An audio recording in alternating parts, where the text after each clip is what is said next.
morning and welcome to day 4. It's 6 a.m. and this may be the reason why I look a little bit tired. But hi, I'm Neko. I've been to Japan for 3 weeks in November 2023 and I am sharing my vacation here on YouTube, hoping that I can help or inspire someone. But today we wanted to go to Hiroshima and also to Miyajima Island, where we would also spend the night. Tokyo Station, we checked out the Ekiben lunchboxes for the Shinkansen ride, but none of them spoke to us, so we just bought some onigiri instead. The boxes were very cute though. We got the 2-week Japan Rail Pass and it was Kevin's first time taking the Shinkansen. Our first train was heading from Tokyo to Shinkobe and we had a seat reservation for this ride.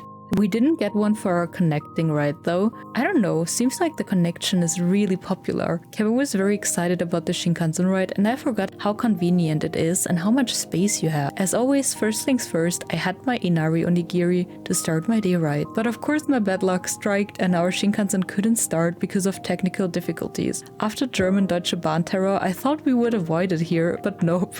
But the bullet train was very fast, so we still arrived on time. Deutsche Bahn could never.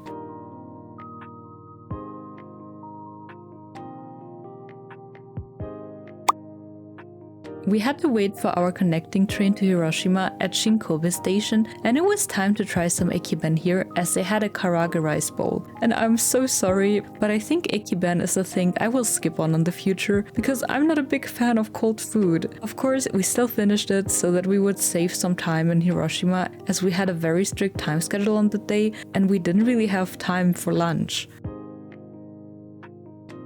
Our Shinkansen arrived and we managed to get a seat after 20 minutes. The train was very crowded though. I'm glad that we managed to get a reservation for all of our other train connections during our time in Japan. So yeah, as soon as you have your rail pass, try to do your reservations on time please.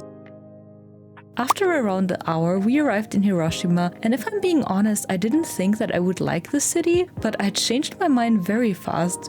We walked from the main station to the city center, and all of the areas that we saw were so pretty and it was such a beautiful sunny day as well. I guess I only saw Tokyo and Kyoto and I thought that Hiroshima would underwhelm me, but I was so wrong. Even though we had a strict schedule, I felt so tired and sweaty after a 5-hour train travel, and waking up early also add up to that, so we took a little break at Kurashiki Coffee. We shared a chocolate cake and I got a matcha and Kevin got a fancy siphon coffee. It was a perfect place for people gazing as well. Since we had a reservation for our ferry, we had to rush a little bit on the day and we had a very strict plan. But before, we found this super cute Sanrio store, and aren't the products adorable? I think I never got anything Sanrio themed while being in Japan. I don't even know why. Maybe because you can also get some cute things in Germany? I don't know, maybe that's the reason. As much as I enjoyed the cute store and I wanted to go into more stores in the city center, we didn't really have the time and I was happy when we finally made it to Hiroshima Peace Park.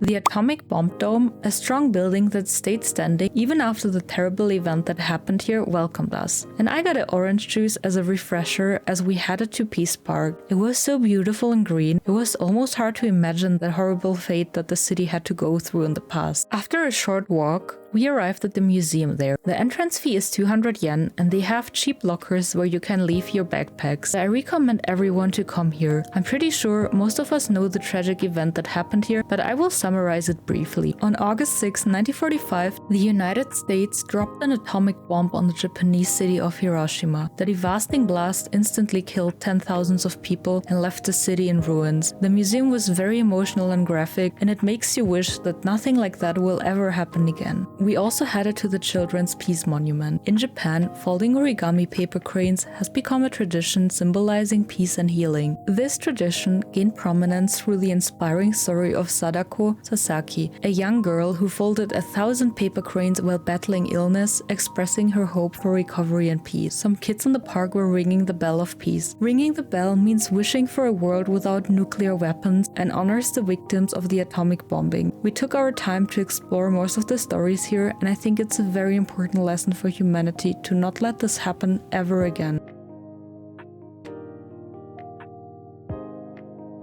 As it was almost 3:30 p.m., we headed to the river cruise port. You can also take a ferry that is covered by the GR Pass, but we wanted to save some time, and this connection from Hiroshima city center directly to Miyajima Island was more convenient, even though it cost us 2,200 yen per person. The cruise was fun and refreshing, and for a part of the trip we could even be on deck of the ferry and enjoy this beautiful glimpse of Hiroshima. If you switch the website to Japanese, you can also reserve your tickets in advance, which is really helpful for busy days and times.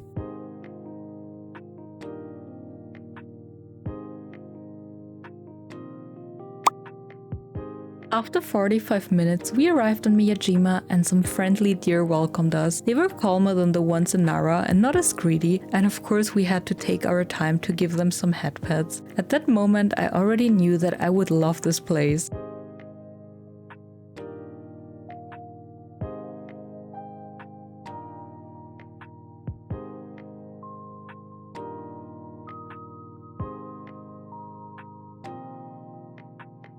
We decided to visit the famous Tori gate as it was quite late and most visitors already left the island. I can't tell you what a great idea it was to spend the night here. I would recommend this to everyone, and I can also give you more reason of why it's a good idea when I show you what will happen tomorrow. The Tori gate was breathtaking. Itsukushima Shrine's Tori gate is famously known for appearing to float on the water during high tide. We decided to enter the shrine, which was quite empty on the day, and the entrance fee was 300 yen. We had to wait for like 10 minutes to take our photo in front of the Tori gate, which wasn't really long. At that time you could also walk pretty close to it, so we headed there as well. I think you can also book boat cruises there, so you can get even closer to it. All we did after that was enjoying the sunset with one of the most beautiful views that you can have. I've heard that as soon as the sun sets, Miyajima gets very quiet and most of the stores close, which definitely is true. The shopping alley was empty and all of the employees were ready to go home. Fortunately, we managed to find a restaurant, and Kevin got a kind of gyudon and I had an udon. Both meals were very delicious. With a filled tummy, we headed to our hotel Sakuraya, which was very simple but also clean and nice, but I didn't sleep that well. It wasn't the hotel's fault though. So good night and see you tomorrow. And good morning and hello for day 2 on Miyajima. I slept like 2 hours, so jet lag still didn't let go of me, but I didn't mind as much this time. We woke up at 7 AM and got ready so we would experience the island without the crowds. And yes, trust me, make sure to come early. Just take a second to memorize how empty and quiet it is at that moment. Later in the day, people will be waiting until this point to get to the shrine that you can see in the back. Little did we know at the time, so we went to visit the Tori gate again. At this time the water was almost completely gone and we took the time for some pictures. And yeah, don't ask, but I made a mistake with my outfits and I only had this dress and something that was too cold for the morning. But yeah, it was good because I changed into it after all of the sightseeing. So let's take a moment to enjoy this beautiful place.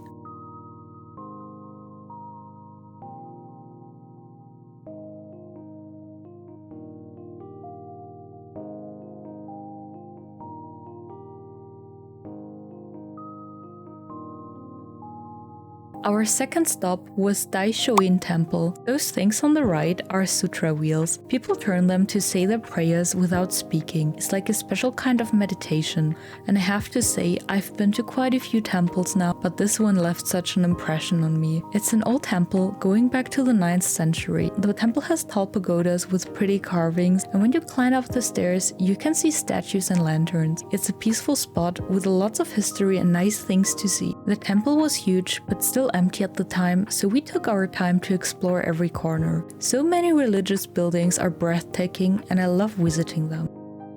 I think each Buddha had a different meaning here and people left coins on the ones that they made a wish to, but don't trust me on that information. We also left a coin on a Buddha that grants health, as it's a very important thing to me.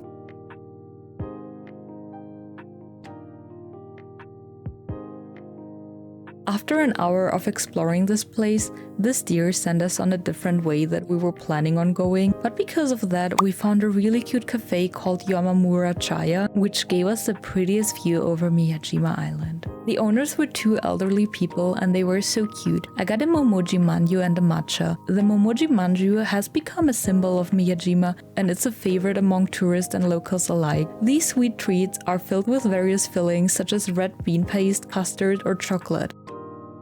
Our next destination was a Ropeway station for Mount Misen, and we took a beautiful stroll through Momojidani Park. As we were early, the wait time was only 30 minutes and we paid 2,000 yen per person for the round trip.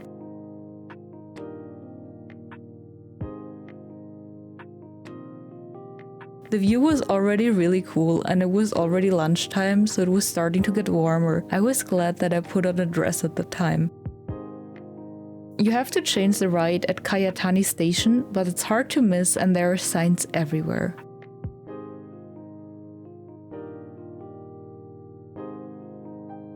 I thought that you would reach Mount Misen at the top, but it was a 1 or 2 hour hike from Shishiba Observatory to Mount Misen Observatory. On the way there, you also see various shrines. Would I have done this if I knew that I still had to hike there? Probably not. But reaching the observatory and this view was worth it, and it made me so happy.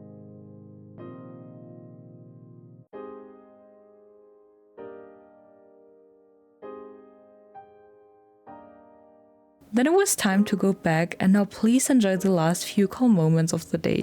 I mean, to be fair, it was a national holiday on that day, so it was a day off for most of the people living in Japan. Of course it was full, and they had a little celebration going on at the shrine as well, but I was happy that I experienced this place without the big crowds. But this is also why I think it's worth it to sleep a night here, so you can also explore this place without all of the visitors being here.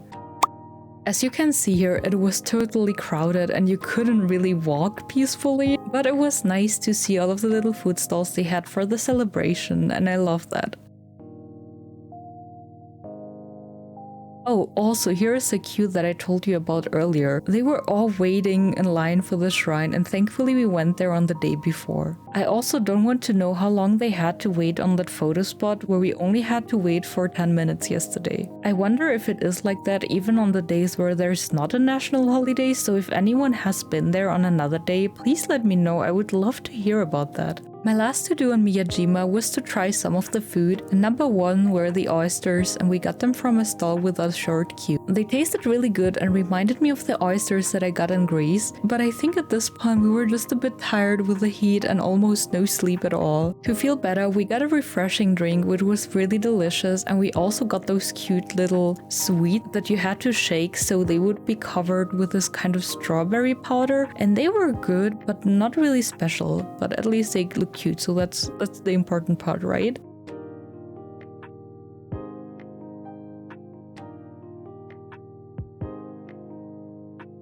We escaped the crowds through this Rilakuma store, which led you to a side alley, which, surprise surprise, was empty. And I also got some omiyage from here. We wanted to try one last thing, which was this little pork bun. It was delicious and I loved it, but it was so small and it was gone after a few bites, so I cried a little bit.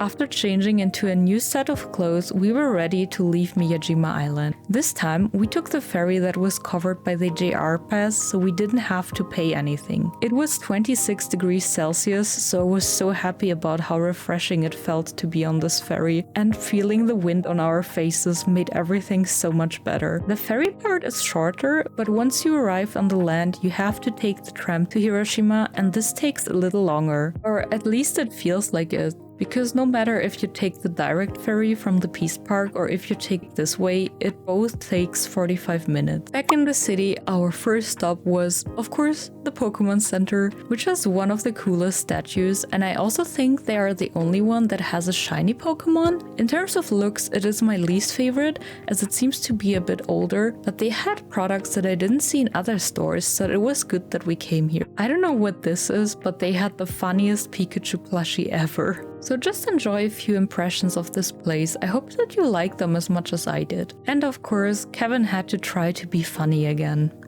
I can't with this guy. So here's something cute to forget about that. Another thing I really wanted to do in Hiroshima is to have the typical okonomiyaki for this area. Everybody says to go to Okonomimura for this typical okonomiyaki with the soba noodles, but I didn't really feel the vibe in there, so we went to a restaurant next to it. As in most okonomiyaki restaurants, you could watch the chefs prepare the food in front of you. We also got some gyoza because we didn't have this during this trip yet, and after a little time our food arrived and the restaurant also got fuller and fuller, which is relatable as it was very tasty.